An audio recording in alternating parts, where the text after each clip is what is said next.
Bonjour à toutes et à tous. En vos titres et qualités, comme on dit dans ces cas-là, et déjà avant tout un chaleureux merci au DNF, à tous les agents qui sont présents, qui sont encore présents à cette heure, puisque je vois que l'Assemblée est encore très très fournie. Merci beaucoup pour cette belle organisation et surtout d'avoir abordé l'ensemble des sujets, des différentes thématiques sur lesquelles la haie peut avoir un impact. Ce n'est pas tous les jours qu'on peut profiter d'un collecte entier consacré à la haie et a fortiori avoir les pieds dans les feuilles pour prendre la parole. C'est un plaisir particulièrement agréable que je veux souligner ici. Dans quelques jours démarrera la nouvelle saison de plantation. Peut-être devrez-vous d'ailleurs négocier âprement la date d'un prochain repas avec vos meilleurs amis, tout occupés qu'ils sont à planter haies et arbres dans leur jardin. Je ne peux évidemment que vous encourager à vous joindre à eux, car c'est avec un plaisir sans cesse renouvelé que se retrouvent alors famille et amis, école, mouvement de jeunesse, collègues, pour planter le temps d'une journée ou d'un week-end. J'entends parfois lors des visites sur le terrain « Ah oui, c'est vous la ministre des haies ». C'est un titre non officiel que j'accepte bien volontiers. Mais c'est un titre qui doit être partagé. Ce projet, Yes We Plant, nous le menons ensemble.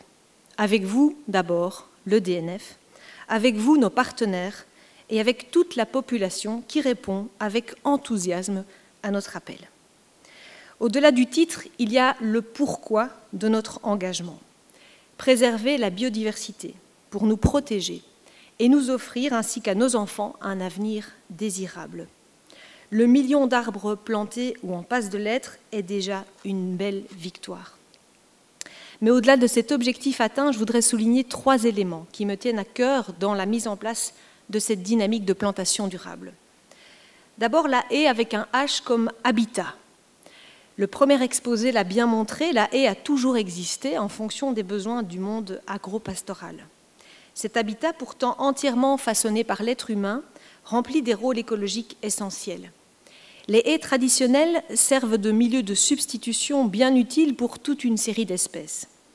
Le second exposé a montré les liens complexes qui existent entre la haie et la biodiversité et les différences également en fonction des espèces.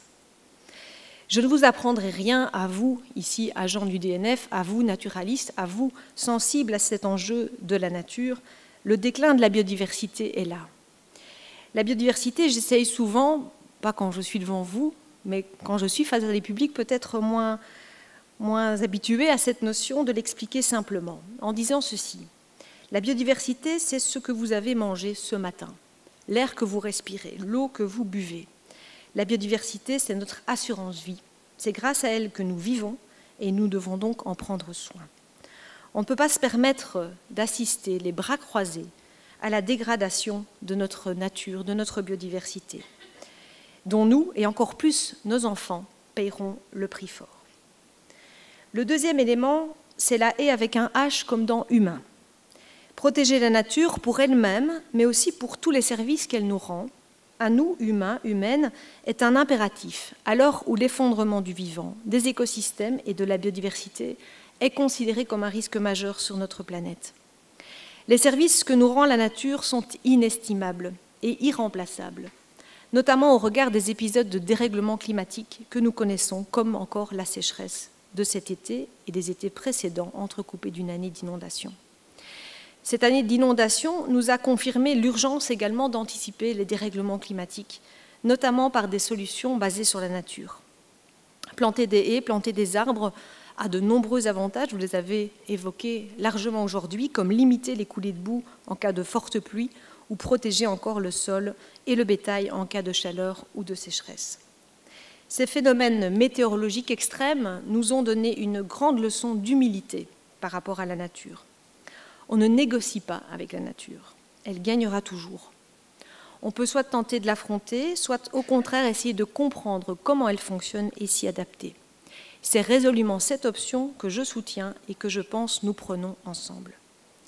La haie, à une époque, était vue comme une contrainte à la productivité et au monde agricole moderne. Et on encourageait alors même à la supprimer. Aujourd'hui, nous observons une revendication sociétale croissante en faveur de la haie. Elle reprend sa place dans nos paysages. Il n'est pas rare d'ailleurs de voir des citoyens se mobiliser face à l'arrachage d'une haie. Enfin, la haie avec un H comme happy end. De la plantation à la taille, qu'on peut envisager d'ailleurs comme la fin de cycle d'une partie de la haie, les forces vives s'activent et je m'en réjouis. La pénurie de plants que nous avons connue l'an dernier, monsieur vient de l'évoquer tout à l'heure, se résorbe peu à peu grâce au soutien dégagé en faveur des pépiniéristes wallons. On le voit avec encore des difficultés, mais un soutien notable. Et la collecte également plus citoyenne de noisettes, de graines de noisetier ou d'églantier. Les 200 000 premiers plants permettront ainsi à un nombre important d'acteurs de concrétiser leur projet de plantation. L'appel à projet entretien des haies, qui vient également de se terminer, ma collaboratrice Sophie Adam vous en a parlé, c'est une belle opportunité là aussi de concrétiser une happy end et surtout une fin utile aux résidus de taille de haie. En conclusion, votre présence en nombre aujourd'hui et les retours que nous avons du terrain montrent surtout que le mouvement est initié. La dynamique est lancée. Nous devons poursuivre et amplifier encore nos efforts, car nous connaissons toutes et tous l'importance de la biodiversité pour elle-même, mais aussi, je le disais, dans la lutte contre les effets désastreux des dérèglements climatiques. Ma volonté est de tout mettre en place pour rendre notre territoire plus résilient face aux défis climatiques, et cela passera inévitablement par la promotion des plantations de haies. Je m'en voudrais terminer sans réitérer mes merci chaleureux et sincères au DNF et aux agents présents pour le travail effectué. Certains noms ont été cités, évidemment, Monsieur Nivelle. Il y en a d'autres, ils sont nombreux, et vous, ici, aujourd'hui, en témoignez. Votre travail, pas seulement par rapport à la protection des haies et des espèces qui y sont inféodées, mais pour toutes les actions menées en faveur de l'environnement et de la nature. C'est grâce à vous, les agents du DNF, que ces actions se concrétisent sur le terrain. Vous êtes en première ligne pour l'environnement et pour la nature. Merci beaucoup pour cela. Merci aussi à l'ensemble des partenaires du projet Yes We Plant, et ils sont trop nombreux, et surtout il est trop tard pour les citer tous ici. Et enfin, merci encore à vous, personnes présentes ici au colloque. Cela témoigne vraiment de l'intérêt que vous portez, que nous portons collectivement à la biodiversité, ici vue sous l'angle de la haie. On m'appelle parfois la ministre des haies. J'espère surtout que nous serons la Wallonie des haies d'ici quelques années. Merci beaucoup, bonne soirée.